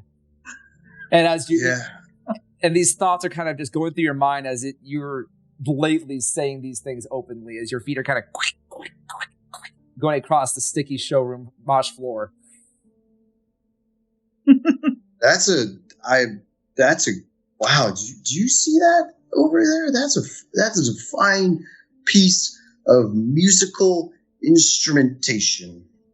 Yeah, it's great. And you know, I used to play those. I could play it pretty good. Great. What? You know what? Just keep going. Keep going, hon. Yeah, no, I tell you about it. We had some friends that like I would hang out after school, and we kind of bum around in school for a bit. They'd always chase us off, but like we knew the one security guard, and you know, like he was. Oh, for fuck's sake! Will you shut up? As your ads just shout behind you as he leads you into the main office. The brighter light hits you, and Grayson, you have to squint as the room just explodes in a flash of myriad of rainbow and color. You could taste sound, and you could smell colors at this point, as it is everywhere. As leads you all inside, and he turns around like, okay, I'm gonna call. Oh my god, what the fuck happened to you? As now in the brighter light, as looks at you, Onyx, and Grayson sees Grayson torn to shreds and burned in the chest, and you having 3 solid gunshots across your torso. Oh shit! God! And I'm just gonna leave Grayson over in a corner somewhere, and I'm gonna go up to Az, and I'm gonna grab him, on both sides of the face, and I'm just gonna say, forget what our appearances look like. We're fine. I just need a ride home. Hey, you dominate him? Yeah. You watch as he looks at you bright, and as you turn away to like reach for a med bag not too far from his office, but his eyes kind of meet yours. His jaw slack. Kind of blinks a few times. Oh, make sure that fucker doesn't throw up in my corner. No, I just had the floor clean. God damn it. Why are you bringing me all the fucking weirdos, Onyx? Jesus Christ. As you see him I just tap him on the face, and yep. God. I just tap him, and one of these days, I'm gonna ban you from the fucking site. You would never. Shut up. As he picks up his phone and begins dialing. So, for the sake of brevity, at least at this point, Onyx and Grayson, where are your intentions to head off to? But for now, Grayson, until you feed again or you reach Hunger 5, you have a -2 to all charisma and mental-based checks. Yep. As you are high bad. You got some serious DMA going through your system right now, pal. So they're like, wow, that guy should have been careful. He wasn't like, man, he could have like fallen, and in the alleyways, it's kind of dangerous because, you know, it's wherever we are. I am so using this for later. Like, so school bar though. As your touchstone makes a call for you, where is your destination of choice? As Onyx, I'm My pretty sure place. you're going to go to your place. You're taking it back to your place? Yeah. Okay. I don't. It's too late. I don't know how to. Fair I don't want enough. to deal with the shit of trying to get through his place. Fair enough. With Az calling a ride, we'll say for the sake of brevity, he gives you a very sideways look and just shakes his head as you make a point to cover the open wounds in your chest with your jacket. And as the Uber ends up coming through, he goes, "You sure you don't need me to give you guys a ride? I mean, seriously, who the fuck is this clown?" At this point, Grayson, you're just marvel at the fact that you're dead. You're a vampire, but you have a reflection. That's What? weird. I start dragging him over towards the entrance, and I'm like, as I don't want you anywhere near this psycho. So we're gonna get out of here as quickly as we can. And you think I'm gonna be okay letting you leave with the psycho? I mean, give me a fucking break. It's my job. You know. Looking in the mirror, and I'm just like, wow, I'm kind of toned though. Like, wow, shit. At this point, Az puts a hand on your shoulder as he kind of leans into you, and he does kind of tower over you just a little bit. He tilts his head, but he does speak very quietly. Onyx, if you're trying on some kind of one-night fender bender, you know you're better than that, right? I know it's been a while, but come on, girl. This guy really makes smarter choices. You're smarter than this. You have no idea how long it's been, but trust me, he's not my type. And I just pull out. It worse. I've got handcuffs in my jacket, and I'm gonna pull them out, and I'm gonna start cuffing Grayson, and I'm gonna say, "If it makes you feel better." Immediately, you feel the handcuffs go behind you as like, you know this game. You better not tell Danica, she's gonna get really jealous. You hear Az just give a very long, exasperated sigh. I'm calling you tomorrow, and if you don't pick up, there's going to be problems. Please don't. Make sure to call. I'll be fine. You better fucking call then. Fine. All right. I'll be back tomorrow, anyways. See you then. Who's playing? Looks like we got Starset coming. Not bad. We got a few indies hits around town opening for them, but they're the main headliner for tomorrow. How much time do we have until the car arrives? It's already here. Grayson's been oogling at his reflection and enjoying being handcuffed. Then I'll see you tomorrow. You better have my drink ready. I know you're used. One of these days, you're gonna have to take up your tab. You know that, right? I can't run the bar on your pretty good looks the whole time. Get the hell out of here. As he does give a huff and turn on his heel, walks away from you, his heavy leather boots hitting the ground, but you do see him look back at you with a smirk and just shake his head. And we, with a wave and a wink, we drag Grayson into the car and... Whoa. Grayson, before you know it, you're handcuffed in the back of a very, very clean car. And only think, oh my God, you're filthy. You're going to get this guy's backseat filthy. Oh, you're going fast. Whoa. But wow, your car. Does that new car smell? I love that. The guy leads over as you kind of hit a stoplight, look at you, Alex. A more like chubbier man with a bit of a hard cut fade. You guys get to a very economical Honda hybrid. He does lean back and goes, "One and only warning. This dumbass throws up or does anything stupid in my car, you're paying for it." Oh, I know Uber takes care of that. It's a $150 bonus that you get. You'll be fine. Damn it. And he drives on through.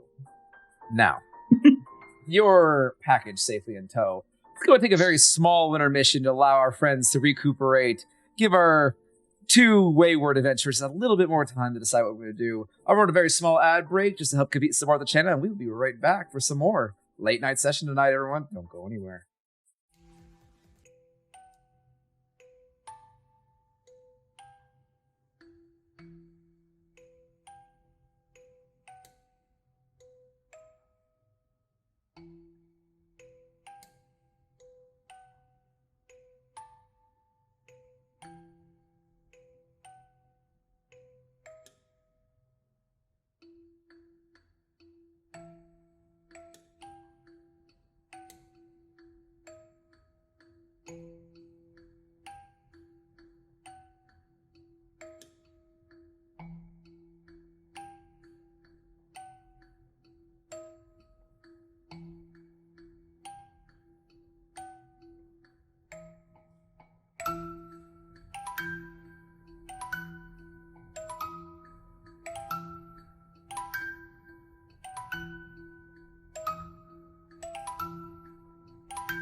And we are back. Thank you all so much for waiting.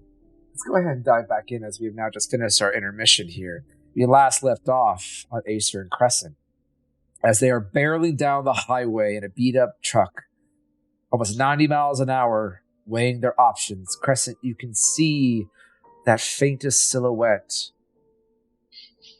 light reflecting off the bay every now and then, just to see a flitter of wing as this massive eagle just rides above the cloud line.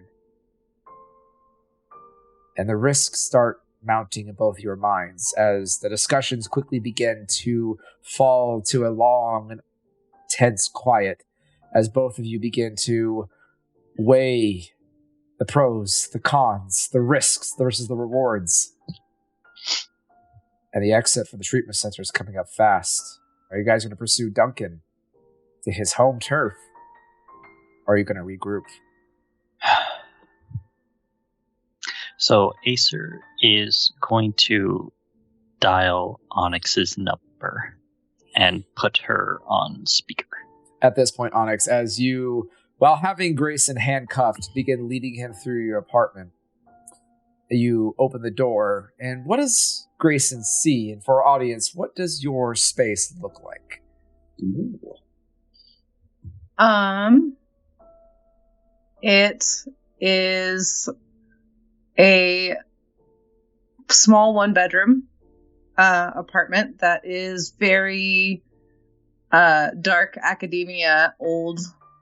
A lot of old features, hardwood floors, all pretty much vintage. It looks straight out of the 50s, 40s, 50s. Dark wood. There's going to be a lining the walls as he walks in, just rows and rows of bookshelves. And that is, I think that's on the left side. And then there, down a hallway and to the right, there is a kitchen with old appliances that look like they haven't been updated in decades. And she'll probably sit him down in the kitchen chair and grab that phone. Your phone goes off as Grayson, you just kind of sit down in the chair, just kind of staring around the room, very warmly lit from the old version of electrical appliances. And, you know, it's funny. This is the kind of place you'd expect to see if you were visiting your grandmother's. But at the same time, the aesthetic is familiar and very comforting to you. And is definitely up your alleyway of taste and quality. Sorry, I will mention among the decor are some band posters that look very out of place. That is the most modern piece here. But Onyx, as you make sure Grayson sits down, he is just kind of looking around awestruck at the room around him, just still infatuated by, you can only imagine the sea of colors that are going in his mind. You pull up the phone to your ear. Okay, look, we got an eye on him. We know where he's going. I'm gonna need you guys to do whatever you can to get down here as quick as possible. I don't know if that's possible at this moment in time. Who's on the phone? Your friends. Oh, hey, what's up, guys? Did you get him? He's Who the fuck What? is that? he's That's a a little inebriated at the moment. How? What? Okay. Well, I had a good meal.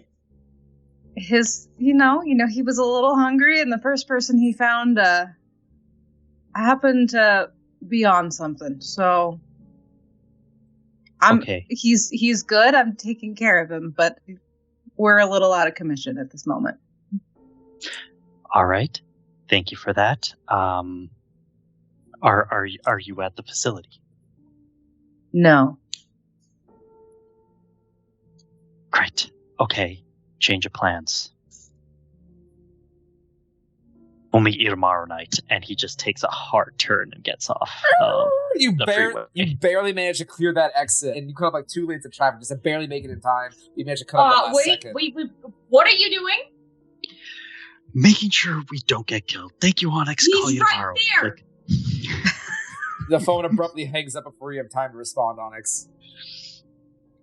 My plan was for all of us to ambush in over there. I can't do it with just us two. Why not? Good. We can do it. Crescent. He's right there. He is the Crescent. lowest that he's ever been right now. Crescent. I'm not a fighter. As much as I wish I were, as much as I practice, I am not a fighter. I was only going to hold him off until the other two could get here. You go in there, you fight him alone. And from the looks of you, I'm guessing Grayson was by your side the entire time. We can't do it, not with half a team. But there is something else we can do. I remember texting Dragos once. I'm sure he's still on my list. And I'm going to call Dragos.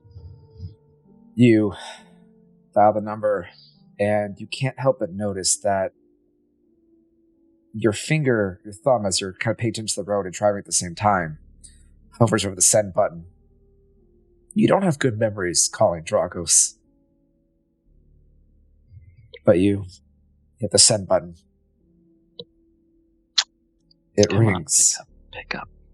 And instantaneously the first ring, you hear, "Report now. What's going on?" His hideout is in Discovery Park. Most likely near some sort of water refinement system. Knowing him, it's probably full of traps. But the dawn is coming. And half the team is out of commission right now. So what I'm hearing from you is that I gave you all an order to bring him in under any circumstance. And I said, any circumstance. And you're giving me a report of where he is. Sounds a lot less likely like you have him. Did you let him get away? That's a yes or no, Thin Blood. Yes or no. Dragos, I'm going to go ahead and ask for that favor now. You hear a very long pause. You better pick your words real carefully right now. I don't want him on the streets just as much as you. I don't have the resources, and the two people who can fight that thing are heavily injured. I cannot take him. So my favor is this. I need your resources to at least trap him where he lies. I will send any and all information I can. But I cannot finish the job alone.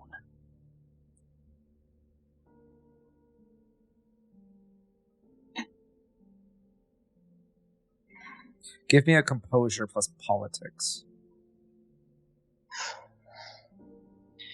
Yeah, let's see. What's my composure? Because I know my politics is 0.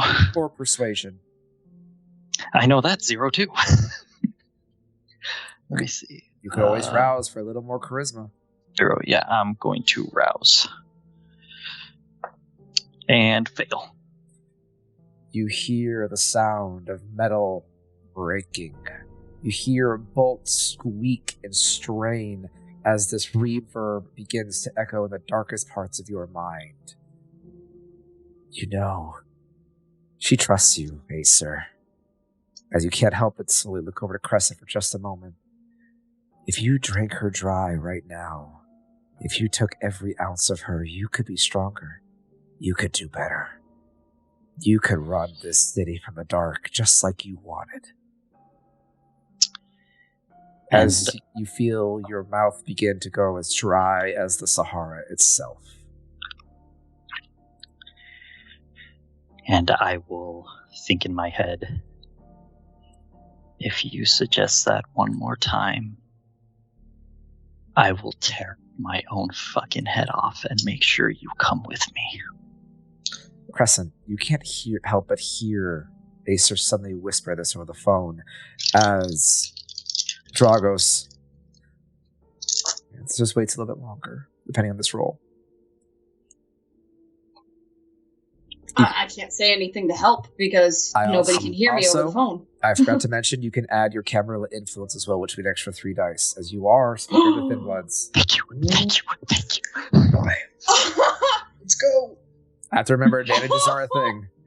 Extra 3 dice. Okay, that's good. That's fine. That's kosher. Extra 3 dice.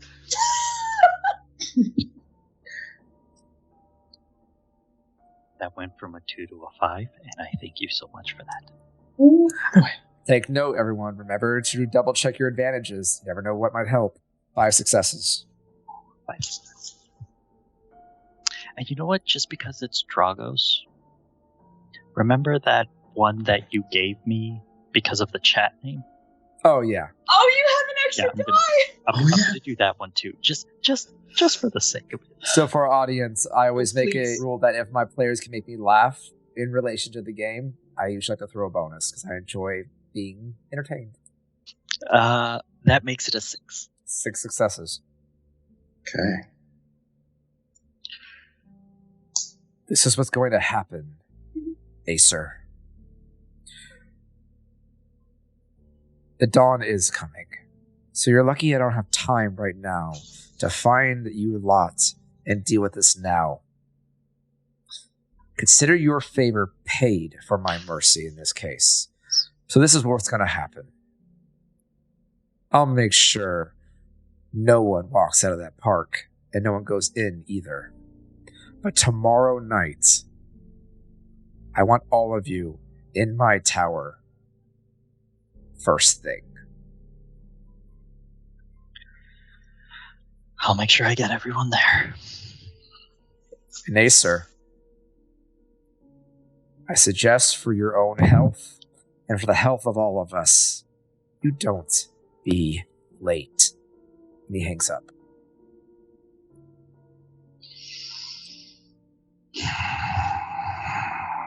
Alright, I know you're probably really pissed right now, but that was so badass. His hand is visibly shaking. He's going to try and calm it, but it won't calm down. He is shaking up a storm right now. Let's head to reach and then remember, I don't like touching people. Nope, okay. And then refrain. Let's just get back home for now. So he wants us to be there first thing. At his tower. Why not at the park? I don't know. But so long as it doesn't get us killed, whatever. Hey, Acer. You did good. No, probably doesn't feel like that, but not many people stand up to him. That was more pulling a string than standing up to him, if I'm being honest about it. Depends on how you see it, I suppose. Let's just get some rest for right now. I'll send him the information as soon as we get home. So we're going back to the center. Yeah. Grayson's gonna stay with Onyx for a bit. We'll meet up with him tomorrow. Shouldn't Grayson come back to the center, beat on somebody who's not dealing with some things? Remind me again, do I know where Onyx lives? Nope, but she did call you. Acer You now knows. have access to her phone. Okay. I don't know where Onyx is right now, and Can't you do that pingy thing? if I send a bug to her phone, yes. I already told her I'd meet up with her tomorrow. Yeah, but Besides, she's not going to hurt Grayson. And I just kind of reach in the back and pull out a book.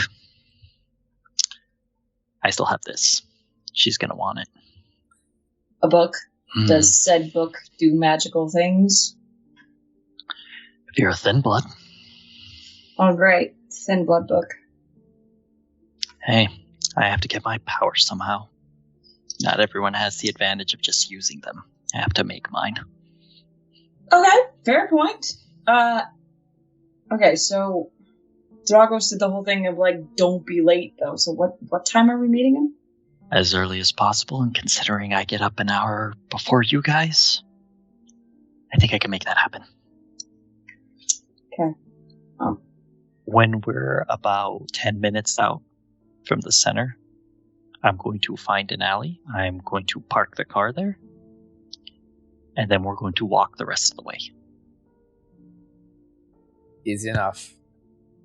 So, I don't need cameras seeing the truck going into the center. That's just going to cause more issues later.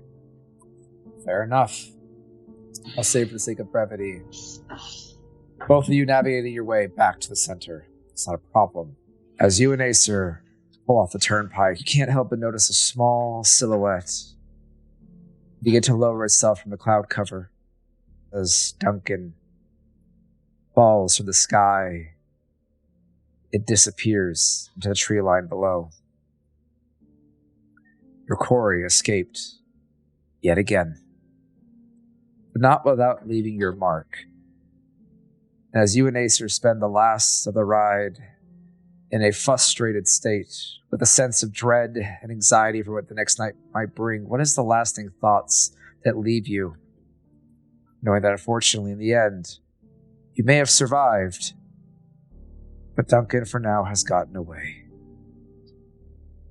For Acer, it's definitely going to be a big mix of relief that he didn't jump into anything half-cocked, fear that because of his home field advantage and impressive martial status that he was going to get killed in that encounter, and he was downright ready for it, so that's a big fear of his.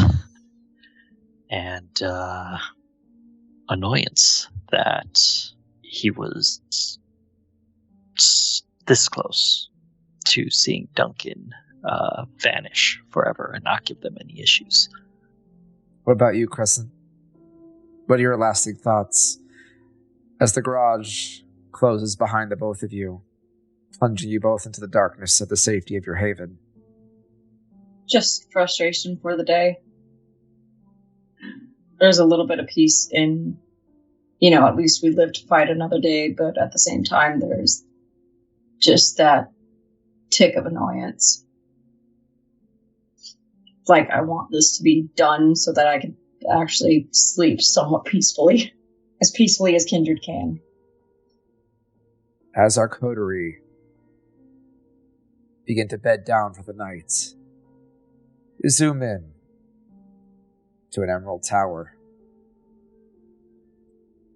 As a pale-skinned man with stubble, well-kept hair, and a red suit and vest sit at his sofa, a crimson glass in his hand.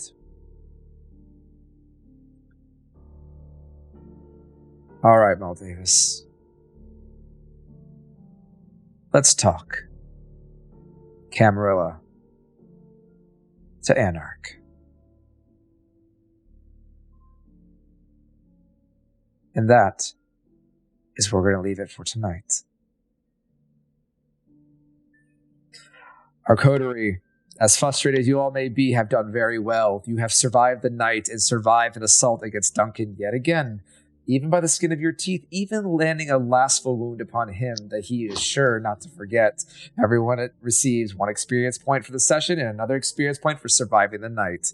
As one last final thought, Acer, you are the day drinker. You are the dawn. You exist as a duskborn between the night and the dark.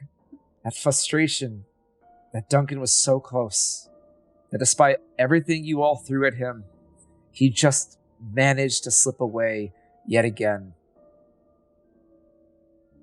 I bet you're starting to feel tired of being subpar, feeling tired that you're a liability every single time a conflict explodes. You're the one that usually either ends up as a meat shield or a liability.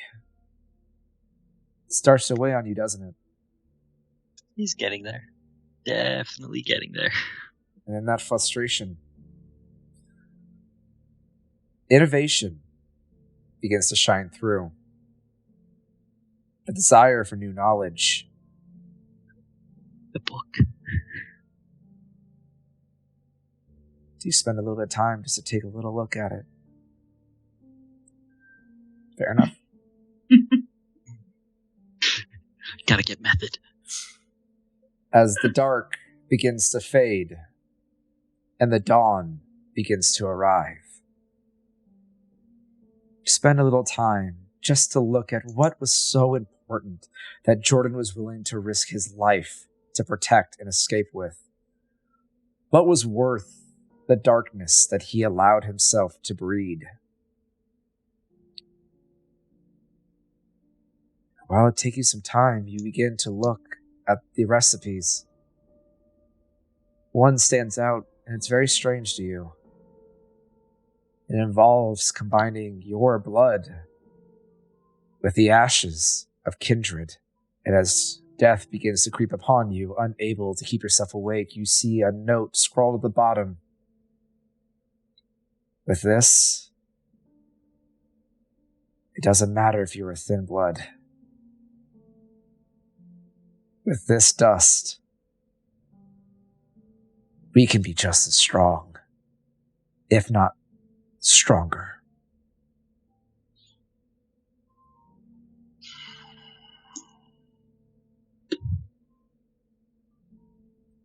And just before he passes out,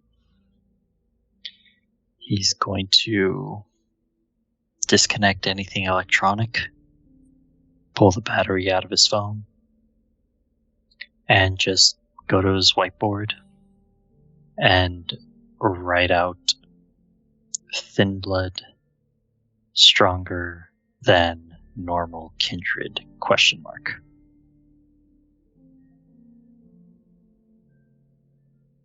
And then pass the fuck out. And with that in mind, it seems dark secrets have begun to reveal themselves in more avenue than just one in our coterie. Onyx potentially dipping her hand into a world that she was not prepared for, but could potentially lead to so many more answers. But sometimes with answers, you find more questions. Crescent, held up against the tide, an impenetrable and unstoppable force, just like the Oblivion. But like a true Lasombra, she did not blink and she did not waver. She stared right back at it and left her mark. Maybe next time she can claim her quarry. Grayson found a new companion, someone of like mind, someone potentially to help him in his ever-growing quest and need to become stronger, respected, and feared, all for the sake of control. And Acer, maybe a little secret to finally give him an edge. Something that might make him more. But at what cost? For now, we'll leave our story here for the night. As always, we appreciate all of you for tuning in and showing us your continued support. Don't forget to follow, subscribe if you feel so inclined. And I'd like to thank anyone who subscribed, donated bits, and continue to support us, as it does help out greatly, and it will go towards future and grander projects in the world of darkness. So for now, when you're alone in your homes, make sure you lock your doors. You never know what might be leaking just to the other side of that door, or just outside that window, watching you from within. You never know when that night might be your last. So take care of each other. God bless you all, kind and kindred alike. We love you. We appreciate you.